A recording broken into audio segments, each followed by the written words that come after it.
하나님의 말씀은 사무엘상 1장 19절에서 28절입니다.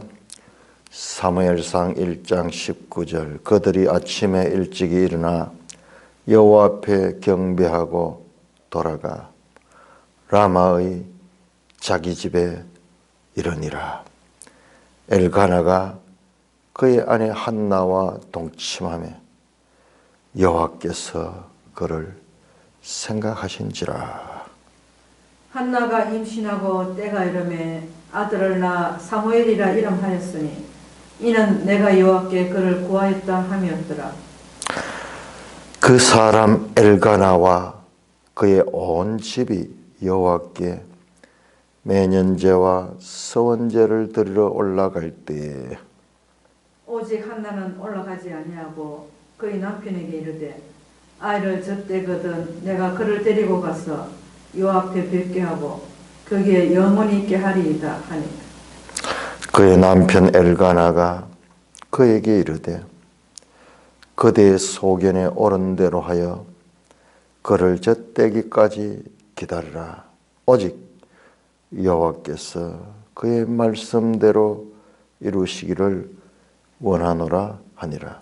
이에 그 여자가 그의 아들을 양육하며 그가 젖대기까지 기다리다가 저절된 후에 그를 데리고 올라갈새 숫소 3마리와 밀가루 1에바와 포도주 1가죽 부대를 가지고 실로 여호와의 집에 나아갔는데 아이가 어리더라. 그들이 수소를 잡고 아이를 데리고 엘리에게로 가서 한나가 이르되 내 주여 당신의 사심으로 맹세하나이다. 나는 여기서 내 주 당신 곁에 서서 여호와께 기도하던 여자라. 이 아이를 위하여 내가 기도하였더니 내가 구하여 기도한 바를 여호와께서 내게 허락하신지라. 그러므로 나도 그를 여호와께 드리되 그의 평생을 여호와께 드리나이다 하고 그가 거기서 여호와께 경배하니라. 오 하나님 아버지, 은혜를 감사합니다. 오늘 이 아침에도 놀라운 하나님의 구속의 역사를 알아갈 수 있는 은혜를 베풀어 주시니 감사를 드립니다. 마치 우리의 삶에 일어나는 일들이 위장된 축복으로 오듯이 하나님의 말씀이 단순한 한 가정의 평범한 문제로 오지만은 그러나 그 속에 하나님의 크신 역사하심이 있음을 알게 하시니 감사를 드립니다. 예수님 이름으로 감사하며 기도드리옵나이다. 아멘. 자, 오늘 본문을 하기 전에 제가 어제 설교할 적에 큰 실수를 했습니다. 이런 것은 정말 너무나 큰 실수인데요. 먼저 그것을 수정을 하고 말씀을 보겠습니다. 자, 제가 어제 이 에브라임 산지의 엘가나를 에브라임 지파라고 그렇게 이야기를 했는데요. 그리고 에브라임 지파의 후손으로서 사무엘이 어떻게 제사장이 되었을까? 나중에 레인들이 하잖아요. 제사의 역할은. 그리고 제사장의 역할은 이 아론의 후손들만요. 레위 지파라고 다 하는 것이 아니고. 이제 그런 면에서 이제 구원 계시의 발전성을 이야기를 하면서 모세 시대의 법과 이제 한 300~400년 지난 이후에 뭔가 변화가 있다라는 것을 말씀을 드렸습니다. 기본적으로 틀린 말씀은 아니에요. 그러나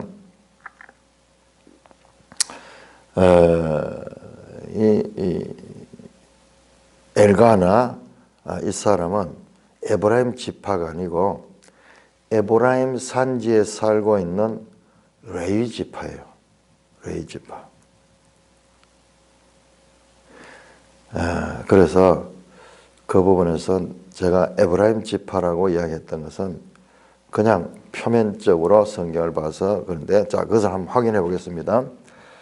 자 역대상 6장을 한번 보겠습니다. 역대상 6장은요.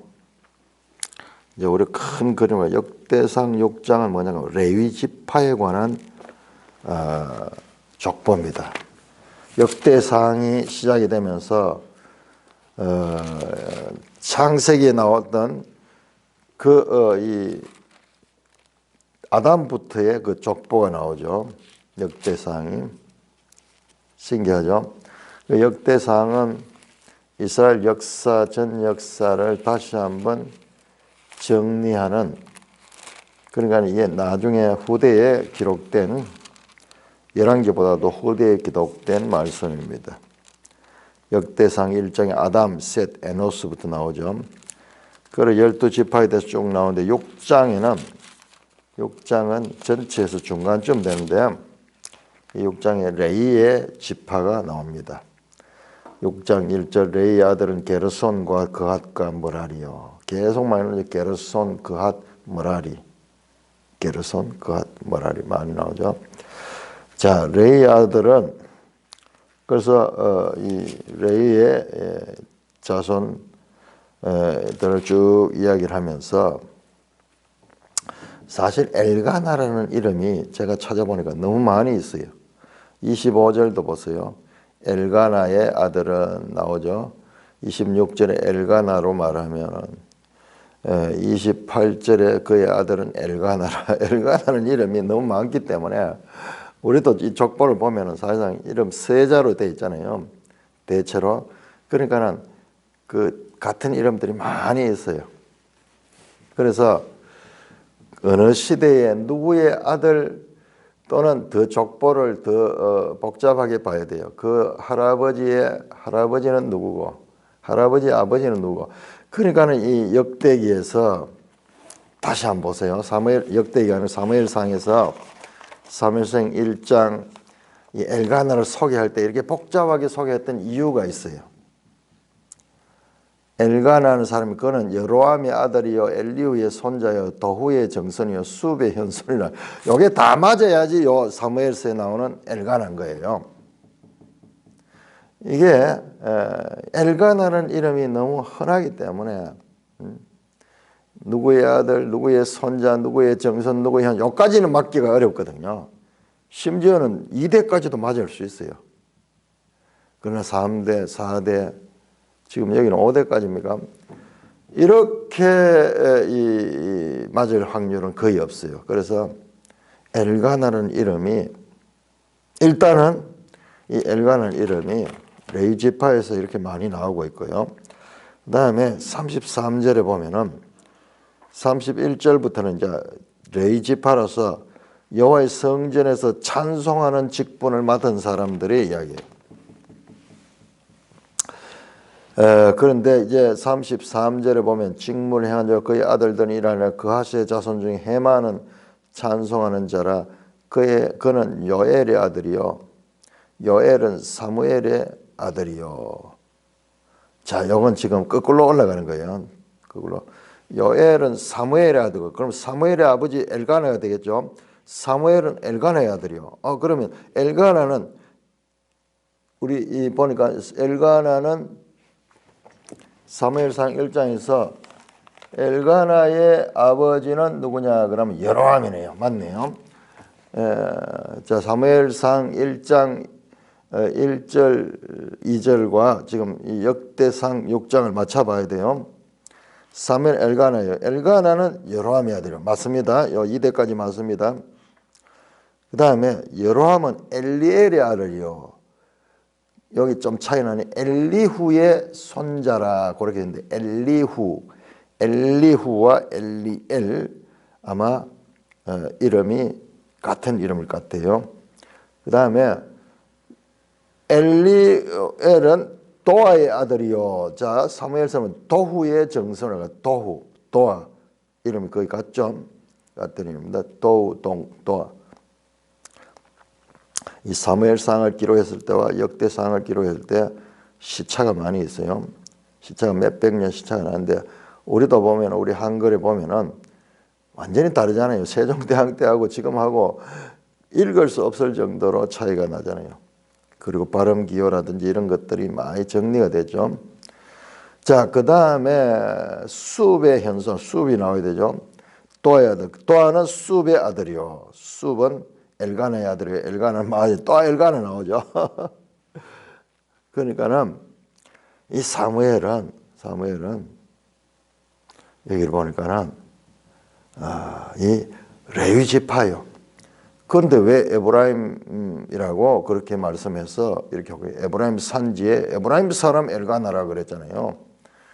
그렇게 자, 우리 지도를 한번 보겠습니다. 지도 145쪽 이게 더 성경적이에요. 자, 왜 그러나 그러면은 이 레위 지파는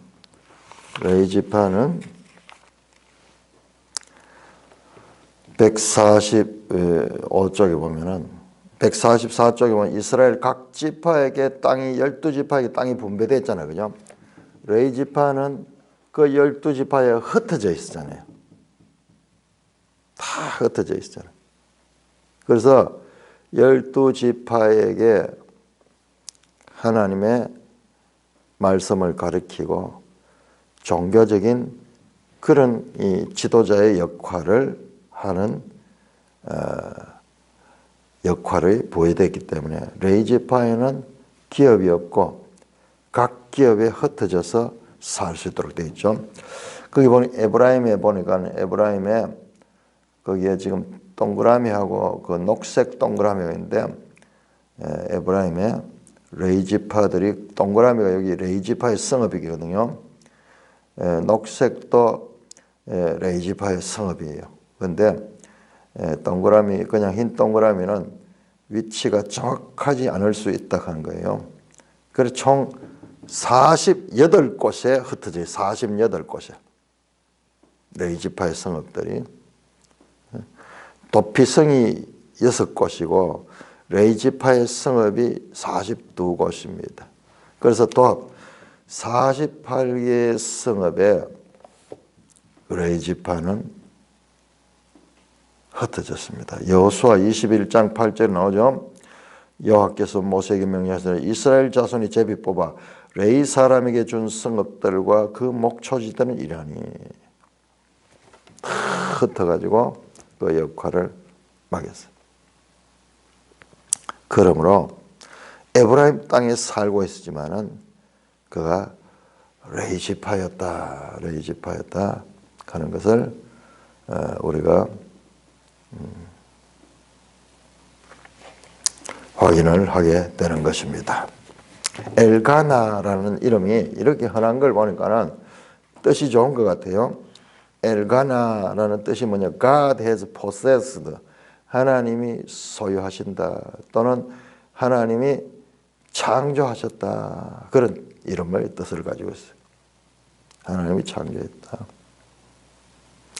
그런데 뭐 전부 L자가 붙으니까는 그 이름에 너무 큰 의미를 둘 수는 없는 것 같아요. 자, 이렇게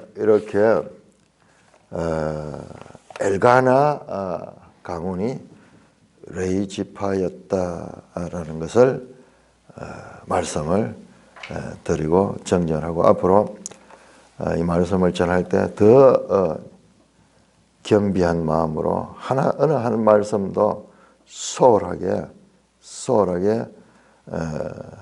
생각해서 오류를 범하지 않아야 되겠다는 생각을 다시 한 번 더 하게 됩니다. 그러니까 하나님의 말씀을 전하는 입장이 되면요, 이 한 절 한 절 이런 것들을 이제 경험하게 되면 더 겸비하게 될 수밖에 없는 것이죠. 자, 오늘 다시 본문으로 돌아갑니다. 그들이 아침에 일찍이 일어나 여호와 앞에 경배하고 돌아가 라마의 자기 집에 이르니라. 아침에 일찍이 일어나 이제 기도하고 한나가 기도했죠. 어제도 말씀드렸지만은 이 기도라는 걸 한번 생각해보세요. 기도. 개인이 하나님 앞에 나와서 기도하는 내용이 성경에 어디에 나오는가? 성전에서 기도하는 내용은 내가 지금 생각에는 여기가 처음인 것 같아요. 여기 처음인 것 같아요.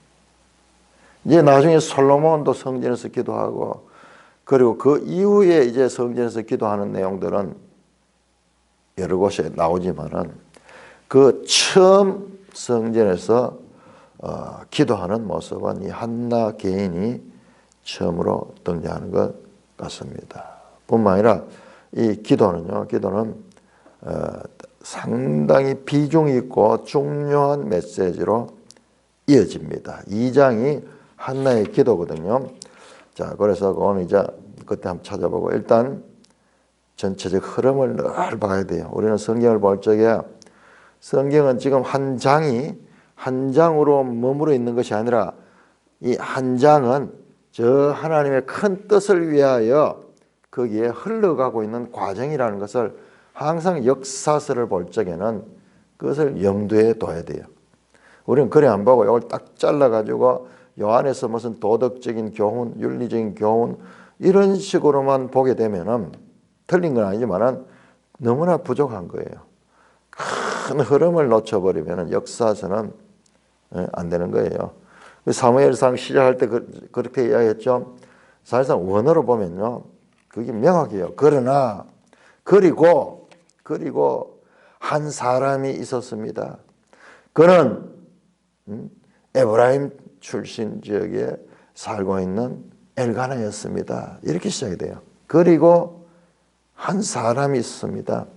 우리 성경 에브라임 산지 라마다의 소입에 에브라임 사람 엘가나라는 사람이 있었다 이렇게 나오는데 원어는 그렇지 않아요. 우리는 이제 그리고가 들어가니까 이게 쓸데없는 이야기다 생각이 돼가지고 이렇게 끊어버리는 거예요. 그런 게 너무 많이 있으니까는 우리 신약도 마찬가지예요.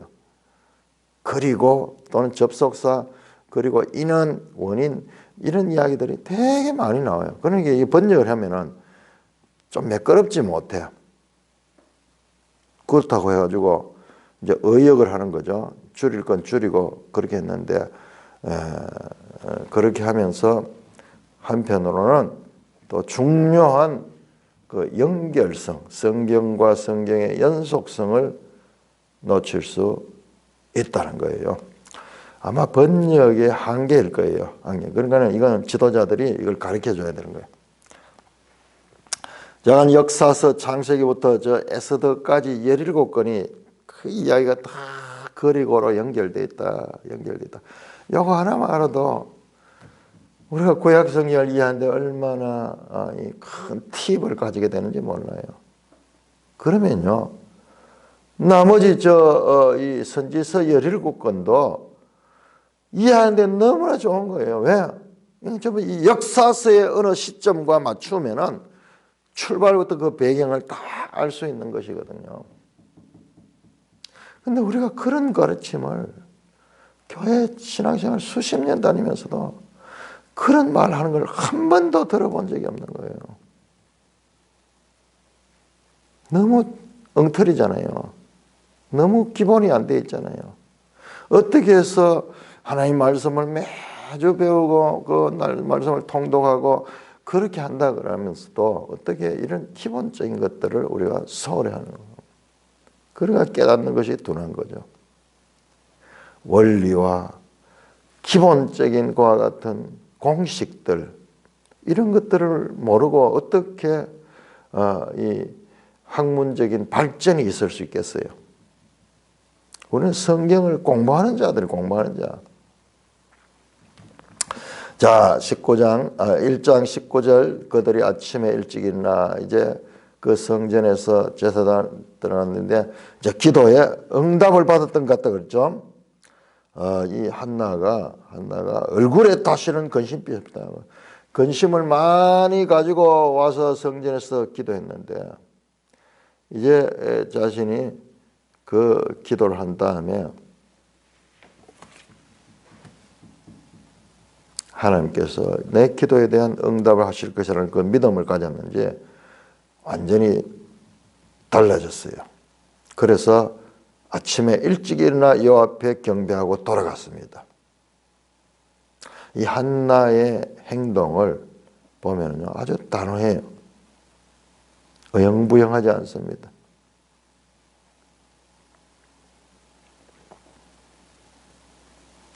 엘가나가 그의 아내 한나와 동침하며 여호와께서 그를 생각한지라.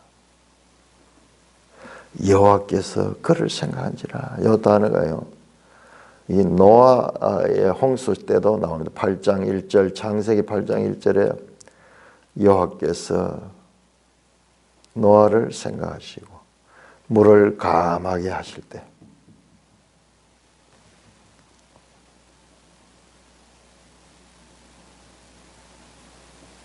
그러니까 모든 것은 하나님의 주권적인 것이다. 여호와께서 한나로 잉태하지 못하게 하셨다. 1장 5절 6절의 반복해서 나왔죠.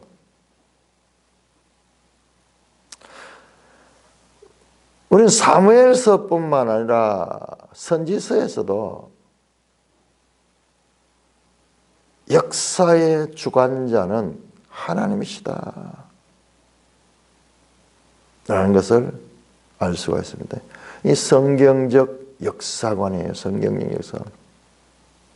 여러분, 이런 역사관은 아주 독특합니다. 아주 독특합니다.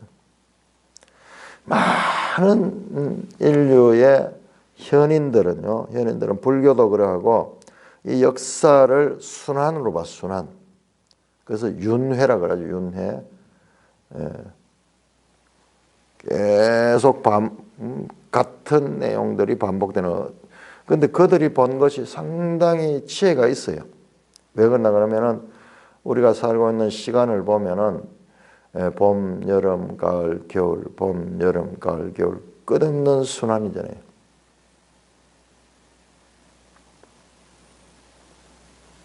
상당히 자연과학적인 관찰을 통해서 그와 같은 이 이론을 도출해 내었습니다. 그렇지만은 시간은 봄, 여름, 가을, 겨울이 계속 반복되면 사람은 그렇잖아요.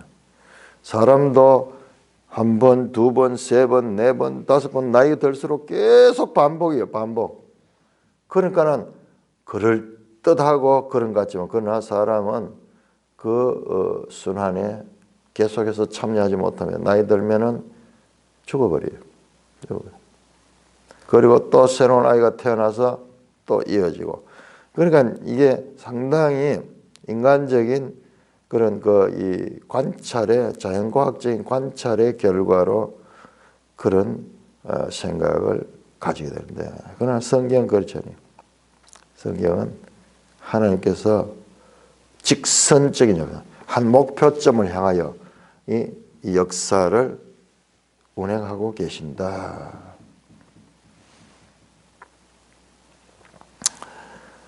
하나님의 주권 사상은 우리 성경적인 역사관의 기본입니다.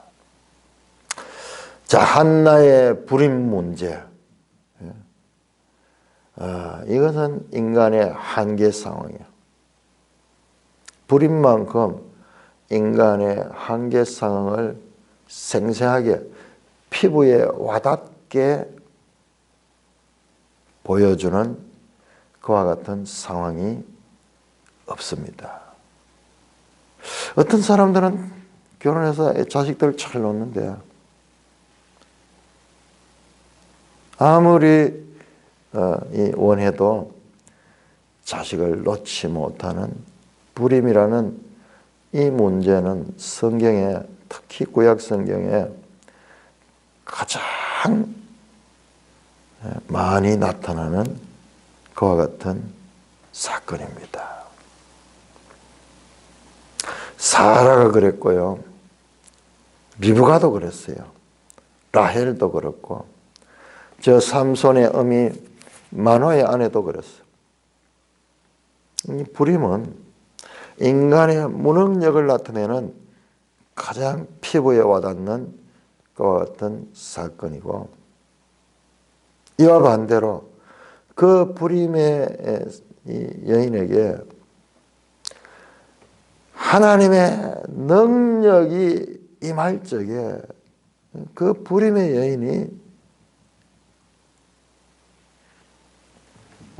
아기를 생산해내는 할 수 있는 자로, 아기를 놓을 수 있는 자로, 무능력한 자가 초능력,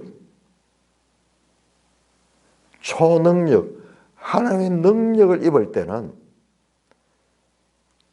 할 수 있게 되는 능력을 가지게 되는 것을 나타내는데, 가장 많이 사용되는 하나님의 수단입니다. 수단. 사람으로는 할 수 없어도 하나님으로 할 수 있다. 이 말씀이요. 제일 먼저 나오는 것이 바로 이 문제예요.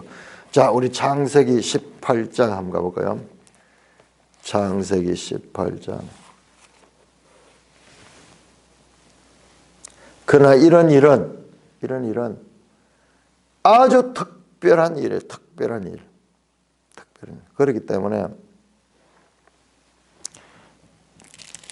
기적이고 이것이 은혜예요. 은혜. 이런 일들은 흔한 게 아니에요. 창세기 18장 보면 사라가 18장 11절 아브라함과 사라는 나이 많아 늙었고 사라에게는 여성의 생리가 끊어졌느니라. 이건 절대적으로 불가능하죠. 불가능하죠. 생리도 끊어졌고 나이 많은 것도 그런데 생리도 끊어졌어요. 그런데 아들을 놓을 것이라고 말하니까는 사라가 12절 속으로 웃고 이르되 내가 노쇠했고 내 주인도 늙었으니 내게 무슨 즐거움이 있으리요. 그러면서 그 천사의 말을 비웃습니다. 듣기 좋으라고 하는구나. 14절 여호와께서 능하지 못한 일이 있겠느냐.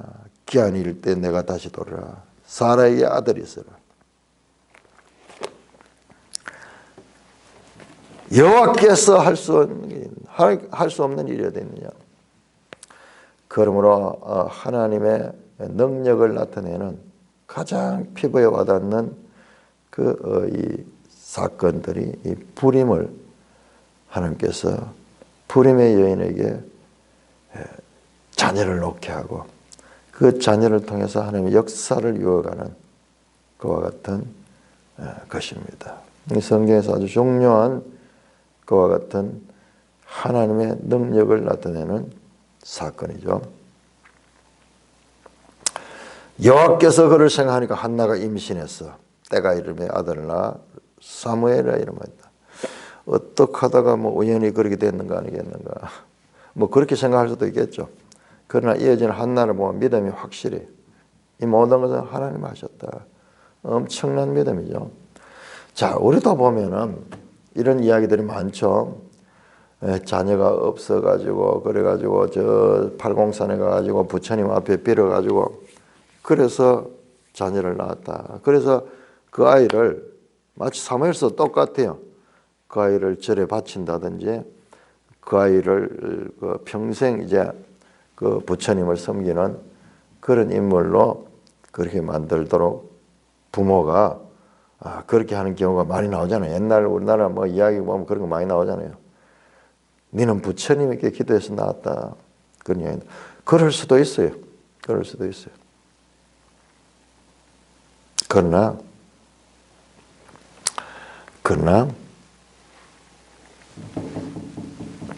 하나님께서 성경에 나오는 거 완전히 다른 성경은요.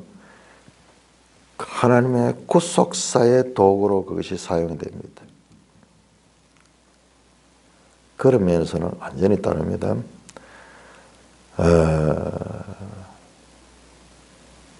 겉으로 드러나는 사건과 그 내용에 있어가지고 성경과 세상적인 그런 유사성이 있는 것 같지만은 그러나 그 내용에서는 완전히 차이가 난다. 이걸 계속 알아야 돼요. 그러니까 우리가 우리 인생을 생각할 적에 인생이 세상 사람들을 사는 게 똑같거든요. 겉으로 보면 똑같기 때문에. 그러나 그 가운데 하나님의 백성의 삶의 태도는 그런 면에서 차이가 있다는 것을 우리가 알아야 됩니다. 내가 여호와께 그를 구했다. 매일 성경 주석에 사무엘이라는 이름은 하나님께서 들으신이라는 뜻이다. 반대로 되죠. 20절에 보면 내가 여호와께 그를 구했다. 사무엘이라 이름 했으니 이는 내가 여호와께 그를 구하였다. 그런데 주석에는 하나님께서 들으신이라는 뜻이라고 말하고 있죠. 자, 여기 반대되는 것이 아니고, 자, 나로부터는 나는 한나는 구했고 하나님은 들으시는 거죠. 그래서 하나님 입장에서 하나님이 들으셨다. 한나 입장에서는 하나님께 구했다 하는 것이고 하나님께서는 들으셨다. 그래서 쉐마 갈 때 그 말이에요. 그 말. 하나님께서 들으시다. 들으라, 들으라. 하나님께서 한나의 기도를 들으시고 주신 아들이 사무엘이다. 쉐마, 쉐말, 쉐무엘.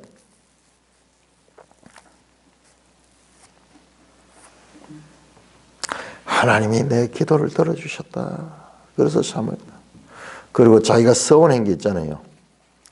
11절에 나오죠. 1절에 11절 서원하여 이르되 만군의 여호와여 만일 주의 여종의 고통을 돌보시고 나를 기억하사 주의 여종을 잊지 아니하시고 주의 여종의 아들을 주시면 내가 평생에 그를 여호와께 드리고 삭도를 그의 머리에 대지 아니하겠나이다.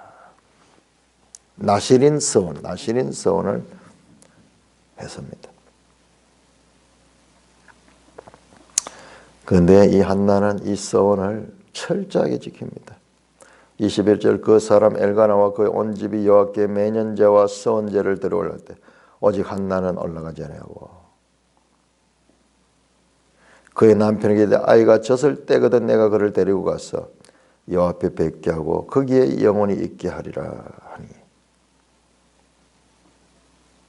온 가족이 실로에 올라갔겠죠. 제사 드리러 갈 때 한나는 가지 아니했어요. 아이가 젖을 때거든 내가 그를 데리고 가서 딱 구별시킵니다. 내가 그를 데리고 가서 젖을 떼면은 여호와 앞에 뵙게 하고 거기서 영원히 있게 하리다. 자, 여기에 또 성경의 표현 영원히 있는다. 그런데 영원이라는 표현 이 성경에 흔히 나오는 관용적인 표현입니다. 어떻게 영원히 그 아이가 거기에 있을 수 있어요? 오랫동안 거기에 이제 그 성전에 살게 하겠다 그 말이죠. 그 말인데 영원히 있게 하리다. 자, 이런 표현을 그냥 문자적으로 그렇게 해석해 가지고는 안 되는 거예요. 제가 이걸 왜 강조하냐 하면은 안식일 문제에 있어 가지고 영원히 지킬 규례라 하는 말씀. 이는 영원히 지킬 규례라 말씀. 우리 지난번에 룻기 할 때 나왔어요. 모압 그 신명기 20장 3절에 암몬 사람과 모압 사람은 여호와의 총회에 들어오지 못한다. 10년 동안 들어오지 못할 뿐만 아니라 영원히 지켜야 될 규례다. 이건 못 들어온다. 영원히 못 들어온다. 그런 뜻이에요. 그러면 확인해 볼까요? 자, 신명기 20장 3절. 자, 이 성경의 관용적인 표현을 우리가 문자적으로 그렇게 해석해 버리면은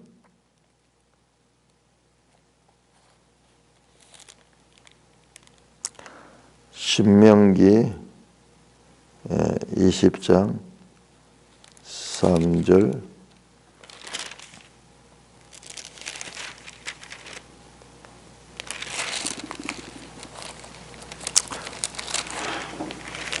아, 23장 3절입니다. 23장 3절 암몬 사람과 모압 사람은 여호와의 총에 들어오지 못하니 그에 속한 자는 10대뿐이나 영원히 여호와의 총에 들어오지 못하라. 자, 이거 같은 이거는 그러니까는 이거하고 룻기하고 맞지 않잖아. 그렇게 이야기하면 안 된다. 이것은 그만큼 강조라는 뜻이고 그런 표현이 여러 개가 나와요. 그래서 이거는 아주 성경에서 특별한 관용적인 표현과 그리고 문자적인 의미를 혼돈하면 안 됩니다. 그래서 내가 이거 나올 때마다 그 이야기를 가르치는 거예요. 여호와 앞에 뵙게 하고 거기 영원히 있게 하리라. 어떻게 거기 영원히 있어요? 그만큼 이제 그게 성전에서 살도록 한다 이런 뜻입니다. 그의 남편 엘가나가 그에게 그대의 소견에 좋은 대로 하여 어쨌대 이거죠. 남편이 아주 훌륭한 남편이에요. 이 엘가나가 한나가 이 괴로워할 때도 많이 위로를 해줬고 관용적인 남편이에요. 여기도 그대의 소견에 오른 대로 저때까지 기다려라. 여호와께 오직 여호와께서 그의 말씀대로 이루기를 원하노 하니라. 이에 그 여자가 그의 아들을 양육하며 그가 젖되기까지 기다리다가 그러니까 이게 오랫동안 기다리는 것 같아. 젖대는 것이 옛날에는 좀 오래 갔어요. 오래 갔어요. 지금 요즘 같이 뭐 1년 만에 젖을 때 뿌리고 이래 뿌리면은 어린아이 그걸 어떻게 보내요? 옛날에 그 학교 다니는 초등학생 때까지도 젖 빠는 애들이 있었잖아요. 자, 여기에 그런데 아주 놀라운 말씀이 나옵니다. 23절에 보면 그대의 소견에 좋은 대로 해라. 자, 사사시대의 특징이 자기 소견에 옳은 대로 하는 것이었죠.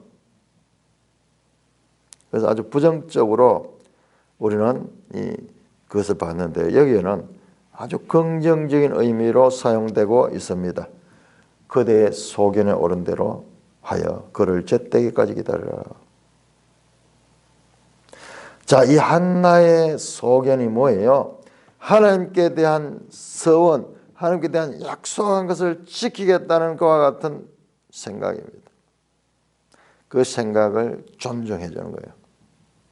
그리고 성경에 이게 우리가 일반 책들과 다른 점이에요. 성경을 볼 때 항상 우리가 이런 열린 마음을 가져야 돼요. 딱 소견에 옳은 대로 무조건 부정적으로만 해석하는 그런 틀에 갇히지 않아야 돼요. 이게 지금 사사시대잖아요. 사무엘상 바로 앞에 이 룻기가 있었고 룻기 앞에 사무엘서에 그때 사람들이 왕이 없으므로 자기 소견에 옳은 대로 행하였더라. 자, 우리 이 문제도 아주 중요한데요. 우리가 한편으로는 왕 세우는 거요. 이제 앞으로 나오겠지만은 하나님이 이스라엘에 왕 세우는 것을 왕을 세우는 것을 하나님께서 원했다, 원치 않았다. 어떻게 보면요, 원치 않았어요. 원치 않아서 그래서 8장에 보면 나오죠. 사무엘서 8장에 그 사무엘이 이스라엘 백성들이 우리에게 우리도 왕을 세워달라 그랬을 적에 사무엘이 아주 거기에 대해서 부정적으로 생각하죠. 그리고 하나님도 말씀하죠. 아니다. 그들은 나를 싫어한다. 니를 싫어하는 것이야. 내가 왕된 걸 싫어한다. 그러면서 그런데 그것도 우리가 잘 봐야 돼요. 하나님은 이스라엘에 지금 왕을 준비하는 거냐. 사무엘은 앞으로 다윗이라는 이 이스라엘의 왕을 준비하고 있잖아요. 뒤에 보면은 시에도 더 자세히 나타납니다. 성경에 이와 같은 애매한 표현은요, 애매하게 이해를 해야 돼요. 그대의 소견에 옳은 대로 행해라 하는 이 소견에 옳은 무조건 나쁘다고 보게 되면은, 자, 이 하나님이 왕 세우기를 거부한 하나님이요, 이미 신명기 17장에 보면은 왕에 대해서 말하고 있는 왕을 세울 거든 이렇게 세워라 하는 말씀이 나오고 있어요. 그러므로 우리는 이 하나님의 말씀에 대해서 항상 열린 자세를 가지고 내 생각을 가지고 그것을 딱 한계를 지어가지고 보면은 한편으로는 맞지만 한편으로는 부족한 해석을 할 때가 많다. 성경을 공부하면서 계속 그런 부분들을 경험해야 돼요. 자, 관용적인 그 남편이 엘가나가 한나의 뜻을 그대로 들어줍니다. 그 자녀를 이 성전에 바치는데 그 부부의 동의가 있어야 되죠. 그런데 이 한나와 이 엘가나는 서로 합의하에 그렇게 이 아이를 나실로 구별하고 있습니다. 24절 젖을 뗀 후에 그를 데리고 올라갈세. 이제 젖을 때 약속대로 몇 년이 지났습니다. 여기에서 한나는 서운한 약속을 지키는 사람이다. 이게 강조되고 있어요. 한나는 하나님께 서운한 약속을 철저하게 지키는 사람이다. 급할 때는 서운하고 성취되면은 아이고 뭐 우연히 됐겠지. 아이고 그런데 이거는 봐주시겠지. 보통 사람들은 이제 그렇게 생각하니까 한나는 그런 면에서 완전히 대조적이에요. 그런 면에서 이스라엘의 어머니로서의 믿음의 어머니로서의 자격을 보이고 있습니다. 젖을 뗀 후에 그를 데리고 올라가세요. 숫소 3마리와 밀가루 1에바와 포도주 1가죽 가지고 실로 여호와의 집으로 나가는데 아이가 어리더라. 한 뭐 6, 7세 또는 7, 8세 뭐 이렇게 됐을 수도 있어요. 어린아이. 많은 숫소 3마리, 밀가루 1에바, 포도주 1가죽 엄청난 양입니다. 그들이 숫소를 잡고 아이를 데리고 엘리에게 가서, 근데 이게 제사 제물이라고 볼 수가 없는 것 같아요. 제사 이야기는 없어요. 이게 어떤 면에서는 이 아이를 양육하는 양육비, 일종의 양육비를 이렇게 제공하는 것 같아요. 자, 그 숫소를 잡고 아이를 데리고 엘리에게로 가서 제사장이 갑니다. 한나가 이르되 내 주여 당신의 사심으로 맹세하나이다.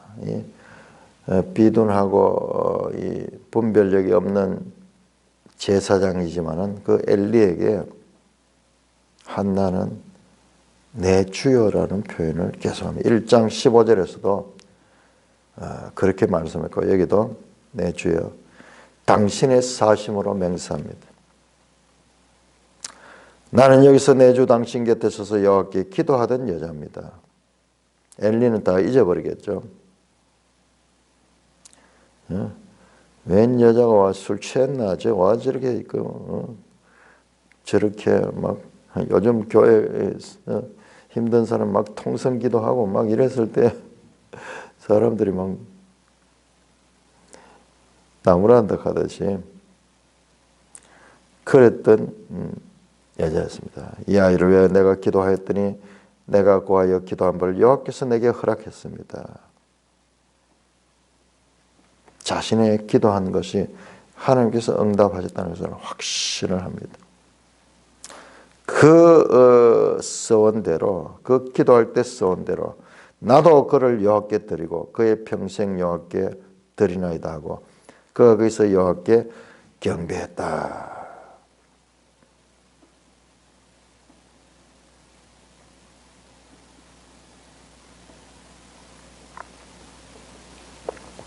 자, 기도가 중요하게 등장합니다. 우리 성경에 기도가 많이 나오지만 자세히 한번 보세요. 이렇게 성전 앞에 나와서 그 기도하며 그 기도에 하나님이 응답해주는, 지금까지는 그렇지 않으면 하나님께서 막 원망하고 불평하는 자들도 일방적으로 하나님께서 만나를 주시고 필요를 채워주시죠. 메추라기를 주시고 또 광야에 물을 주시기도 하고 그렇게 인도하셨죠. 그런데 이제 기도하니까는 그 기도를 들어주셨다. 그 기도를 주셨다. 그래서 그것을 확신하면서 그 기도를 주신 그 아들을 하나님께 나시린으로 바쳐 성전에 살게 하며 성전에서 자라게 하고 이제 주님을 위한 제사장으로서 그 성전의 봉사자로서 일할 수 있도록 그렇게 바칩니다. 나중에 보면 한나는 이후에 아들을 많이 낳아요. 하나님께 바치니까 하나님께서도 또한 그에게 다른 자녀들을 주셨습니다. 자, 이렇게 한나의 기도가 나오고요. 2장은 한나의 그 기도의 내용입니다. 앞에서 1장에서 한나의 기도는 그 원통함과 괴로움과 슬픔, 소위 마라, 쓴 인생의 쓴맛 때문에 하나님께 기도했는 거고, 그 다음에 2장에서 나오는 기도는 기쁨으로 인하여서 기도하는 내용이 나옵니다. 그 내용은 우리가 내일 한번 자세하게 살펴보도록 하고요. 우선 우리가 한 가지 알아야 되는 것은요, 이 사무엘서는, 사무엘상하는 이와 같은 기도에서 시작해서 기도로 끝이 난다는 거예요. 그 기도가 찬송의 기도로 슬픔으로 시작했지만 그러나 찬송으로 끝났던 룻기처럼 사무엘상은 큰 책이죠. 긴 책이죠. 사무엘 상하 길게 되어 있죠. 이 히브리 성경에는 열왕기 1, 2, 3, 4번이 있어요. 열왕기 1번이 사무엘상, 열왕기 2번이 사무엘하, 열왕기 3번이 열왕기상, 열왕기 4번이 열왕기하, 이렇게 되어 있어요. 이 긴 이야기가 수미상관을 이룬데, 이 한나 이야기, 룻 이야기예요. 짧은 4장짜리 그 내용이 펼쳐진 것처럼 그런 연속성을 가집니다. 괴로움으로 나왔던 그 한나, 이제 기쁨의 노래로 하나님께 찬송하게 될 것이고, 저 나중에 가면요, 다윗 왕이 이제 찬송하는 이야기로 그렇게 사무엘하가 끝이 납니다. 그 부분은 내일 자세히 살피면서 이 사무엘서의 구조 어떻게 됐는가. 항상 이 역사서를 읽을 적에 그 현실, 그 시간을 보면서도 이 시간이 앞으로는 어떤 사건과 뒤로는 어떤 사건과 연결되는가. 연결점 속에서 본문을 이해하지 못하면은 우리가 이게 오해하게 되고 성경을 제대로 이해하지 못합니다. 왜? 하나님이 그렇게 연결성 속에서, 역사 속에서, 연결성 속에서 이 사건들을 주관하고 계시기 때문에 그렇습니다. 예수님은 그걸 보셨죠. 전체를 다 보셨죠. 구약 성경을 가지고 이 성경이 연결되어 있다. 내게 대하여 말씀하는 것이다. 사무엘 이야기와 예수님 이야기가 무슨 상관이 있어? 그러나 궁극적으로는 가까이는 다윗 이야기와 연결이 되고 다윗 이야기는 궁극적으로 예수 그리스도와 연결된다. 이런 성경의 연속성을, 이걸 가지고 다른 말로 하면 구속사적으로 성경을 읽어야지 제대로 이해할 수 있다는 말씀을 다시 한번 드리게 되는 것입니다. 찬송가 213장입니다.